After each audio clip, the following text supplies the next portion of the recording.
Comenzamos aquí el estudio de una nueva unidad, que en este caso es la dedicada al estudio de los grandes estados nacionales. El primer apartado que vamos a ver del tema es el que se dedica al estudio de las revoluciones liberales, que van a ser una serie de oleadas de revoluciones que van a afectar a Europa y en cierta medida también a América durante el siglo XIX. Bien, como hemos comentado, entre 1815 y 1848 van a sucederse una serie de oleadas, en concreto 3, de oleadas revolucionarias que van a afectar a Europa y al continente americano.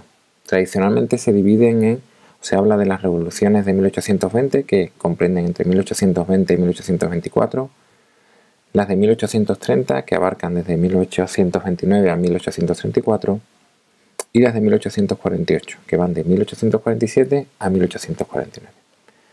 Bien, estas oleadas van a estar inspiradas de manera muy clara en los ideales de la Revolución Francesa y van a enfrentarse al sistema creado en la Restauración, es decir, al sistema creado por el Congreso de Viena, que intentaba paralizar o bloquear todos los actos revolucionarios en los países y la supremacía o el control de las monarquías absolutas. Contra eso es lo que se van a sublevar o enfrentar estas revoluciones liberales. Estas revoluciones van a ser distintas entre ellas, cada una va a tener ciertos matices que las diferencien y cada oleada va a tener más importancia que la anterior. Es decir, a medida que las de 1820 tendrán una importancia, las de 1830 serán más importantes y finalmente las del 48 serán las que tengan más repercusión. Vamos a empezar hablando de las revoluciones que se dan alrededor de 1820. En general se van a localizar en la zona mediterránea, en el área mediterránea, principalmente en España, Nápoles y Grecia. Las de Nápoles y España van a llevar a que se impongan unas monarquías constitucionales, pero finalmente fracasarán por la intervención de las potencias absolutistas, de las monarquías absolutas. En concreto, por ejemplo, la de España, la intervención de los 100.000 hijos de San Luis terminará con este pequeño paréntesis liberal, denominado trienio liberal, pues será finalizado por la actuación de los 100.000 hijos de San Luis. En Grecia, sin embargo, va a triunfar y va a conseguir la independencia del Imperio turco.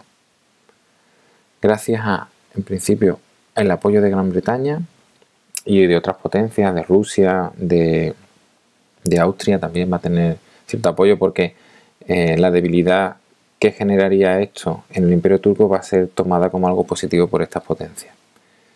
Y va a ser una guerra de aproximadamente unos 10 años en las que finalmente el Imperio turco cederá o dejará que se independice Grecia. Estas revoluciones liberales de este periodo van a ser promovidas o alentadas por minorías intelectuales, es decir, por pequeños grupos que normalmente van a estar agrupados en hermandades secretas.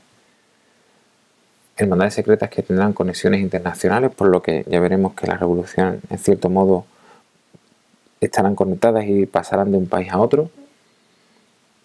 Estas organizaciones secretas van a estar muy extendidas entre la alta burguesía, pero sobre todo también va a tener mucha influencia en los oficiales del ejército, los altos mandos van a estar dentro de estas organizaciones secretas que se van a dedicar a conspirar y a organizar complot y sabotajes y luchas contra la tiranía de estos gobiernos absolutistas.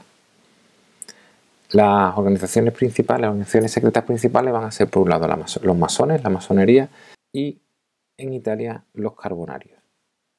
Van a ser las dos sociedades secretas más importantes, masones y carbonarios. Por lo tanto, ya hemos comentado que es algo de una élite, de un grupo minoritario, por lo tanto no van a ser grandes movimientos de masa y eso tendrá sus consecuencias. Y van a fracasar, como ya hemos comentado, todas menos la que se produce en Grecia. Pero, a pesar de este fracaso, va a servir como modelo para la siguiente oleada, la que se produzca a partir de 1820. Aquí tenemos un mapa en el que se ve, como comentamos, el área mediterránea que básicamente se va a ver afectado, aunque también vemos que en el Imperio ruso también, pero serán cosas con muy poca importancia y de poca duración. Entonces, en España va a pasar a Portugal y de aquí va a haber otros movimientos en la zona, como hemos dicho, en Nápoles, Reino de Nápoles o Sicilia y también en la zona del Piemonte. También algo en Francia, pero como ya hemos comentado, estas revoluciones del 20, salvo lo ocurrido en Grecia, va a tener poca trascendencia. Pasamos entonces a las revoluciones de 1830. Va a tener mayor éxito, más impacto en la sociedad que la anterior oleada, como ya hemos comentado. va a afectar a toda Europa, menos a Rusia, y va a alterar en cierto modo la situación política que se creó en el Congreso de Viena. Se van a crear monarquías liberales moderadas, sobre todo en la parte occidental, pero en la parte en el este los tres imperios absolutistas van a seguir con su poder y ejerciendo de árbitros frente a los movimientos liberales. ¿Qué novedades presentan estas revoluciones, esta oleada de 1830? Van a tener mucha influencia el descontento económico y social de las clases populares. Ya no va a ser un producto de minorías, sino va a ser unos movimientos protagonizados al que se va a sumar gran cantidad de personas. Y van a pedir o van a dar lugar a movimientos democráticos y republicanos. Esto ya nos debería de sonar algo, porque los inspiradores de estos movimientos de esta época van a ser las ideas jacobinas y los ideales de Rousseau. Es decir, sería la parte más radical de lo que vimos en la Revolución Francesa. Sería el periodo de la Convención, el terror. Pues los ideales que influyeron en ese periodo son los que van a influir también estas revoluciones de 1830. Esos movimientos democráticos y republicanos también van a venir dado porque los liberales van a dividirse entre liberales más radicales y liberales más moderados. Pues los más radicales van a ser los que van a tener más importancia en estas revoluciones del periodo de 1830.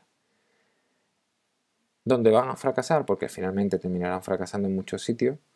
Los partidarios de esta revolución terminarán teniendo que huir a otros países, a Francia y Gran Bretaña, y prepararse para posteriores movimientos. En el caso, por ejemplo, en Alemania, en Italia van a tener los derrotados, estos liberales que no van a conseguir que estas revoluciones duren mucho tiempo sus efectos, se refugiarán en estos países, como hemos comentado.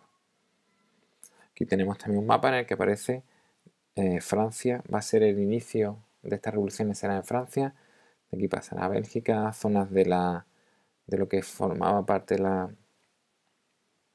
Confederación Alemania, también Polonia, en estos pontificios. Francia va a tener cierta repercusión porque vamos a pasar a una monarquía liberal que luego cambiará, no será una liberal pero moderada, con sufragio censitario, etc. Bélgica va a conseguir independizarse. Bélgica, que apareció unida a los Países Bajos como estado tapón para controlar a Francia, aquí va a conseguir la independencia, se va a independizar.